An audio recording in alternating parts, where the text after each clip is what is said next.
Idle No More contingent from Winnipeg, blocking off the city's busiest intersection on the afternoon of New Year's Eve. It's been almost a month since the Idle No More movement got its start, originating as a response to the Conservative government's Bill C-45, which in part overhauls the Navigable Waters Protection Act. Since then, like many other left-wing movements, it's lost its message, becoming a series of catch-all protests for a wide variety of anti-Harper agitators. Even the founders of Idle No More are distancing themselves from the woman dubbed the guiding light of the movement, Chief Spence of the infamous Attawapiskat Reserve. She says she's not going off her hunger strike until the Prime Minister meets with her. None of his cabinet members will do. Of course, she's met with a variety of opposition MPs, but other than that, it's Harper or nothing as far as she's concerned. She says she has to be willing to keep that meeting going, and he has to be meeting with her for at least a week or two. Okay. Is she the most effective spokeswoman for Canada's Aboriginal population, especially considering how poorly she manages her own reserve? For more, let's turn to Edmonton Sun columnist Lorne Gunter. Hey, Lorne. Hi, Charles. Lorne, before we get into whether this is a hunger strike or a symbolic hunger strike, I think that's kind of ancillary. Let's focus on her credibility. Does she have cred? No, I don't think she does. I mean, as you remember, late in 2011, Attawapiskat was all over the news because of the appalling living conditions that were going on there. And Chief Spence was complaining that it was because of a lack of money from Ottawa. Ottawa didn't care about northern reserves. It was abandoning the people to live in tents without sanitation, et cetera, et cetera, et cetera. When in the previous 5 years to that, Ottawa had given her reserve specifically over $20 million for housing and operations. There's a mine nearby that had contributed money. The Ontario government had given more. Attawapiskat is one of the reserves in Ontario that gets part of the casino revenues from those reserves that have casinos on them. So there was a ton of money flowing into Attawapiskat. Chief Spence had a very big office with a big screen TV and high-speed internet, warm, comfortable house. But that didn't seem to matter. None of that seemed to matter. Then they were over $11 million in debt in her reserve, and very shortly after that, Ottawa tried to appoint an administrator, an outside administrator, to come in and straighten out the band's finances. So, no, I don't think she has any credibility at all. You've got just a few hundred people, actually, who are members of the reserve.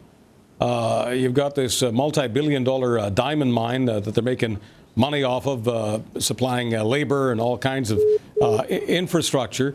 You've got money coming in from the feds. You've got money coming in from Ontario. I mean, you've got over 30 people on the public nipple on the reserve. It's just very, very hard to see her as any kind of successful CEO, anybody with cred to be in the position she's in. So if she's being treated like some sort of role model right now, is that a media issue? Is that the media just looking for an issue in the new year?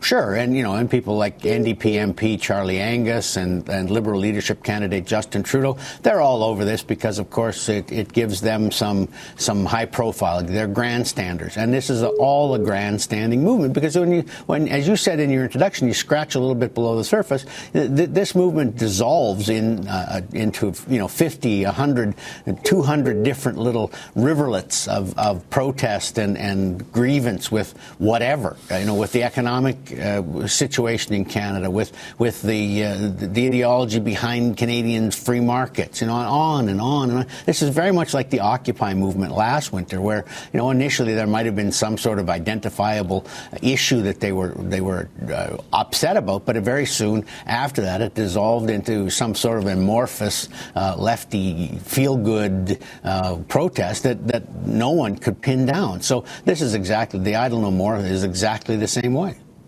All right. You've also got members of the opposition and their media allies talking about how heartless Harper is for allowing this woman to starve. What's What's the evidence that she's starving?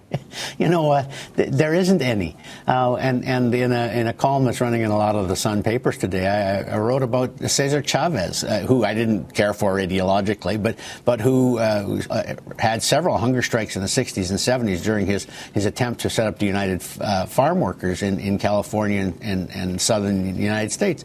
And one time, one of his supporters sat on his chest and tried to pour orange juice down his throat after he'd been on a hunger strike for several weeks. And even in his weakened state, Chavez knocked the cup out of the man's hand and angrily denounced him. He said, even if I take juice, I have diminished my cause.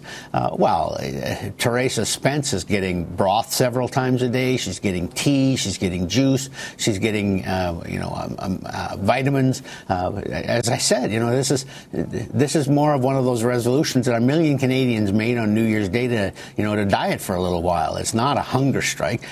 She said she's prepared to die for her cause. Well, on the diet she's on now, it's going to take several months. This whole thing is starved of credibility, but of course some people wonder, because you got people like Charlie Angus and others talking about how if the government doesn't do something, whatever that something is, government doesn't do something, this thing will get out of hand, it'll metastasize, it'll get a lot worse. And of course, everyone thinks about Oka. So are we on the road to Oka? There may be the odd one like that. I don't see any sort of serial movement involving violence that'll prop up across the country. In fact, I think most of these protests will peter out very soon.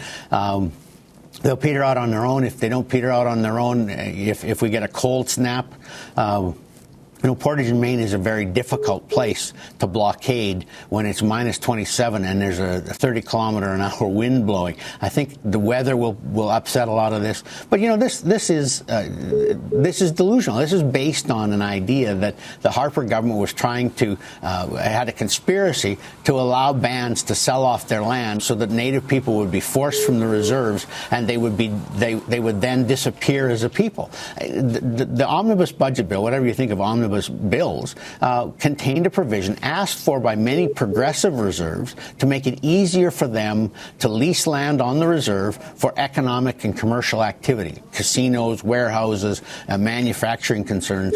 And they were finding it very difficult to have to get approval on the reserve and then go through the rigmarole in Ottawa of having the minister or scrutinize all this. They found it very paternalizing, and it was.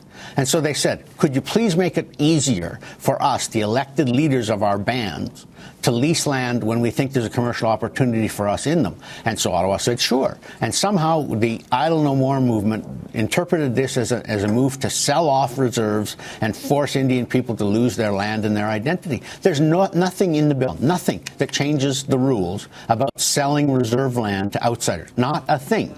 But the entire movement is delusional based on this sort of conspiratorial thinking. Well, one last question, if I could just get a brief answer here. Are any of the progressive chiefs anytime soon going to say exactly what you've just said? Hey, this isn't about genocide. This is something that we, the chiefs, were asking for. They're the kind of people who've got their heads down and they're doing good work for their people. So they try not to get involved too much in politics. It distracts from the good work that they're doing. But the other thing, too, is that when many of them speak out, no one listens. Lorne Gunter, thank you. You bet, Charles.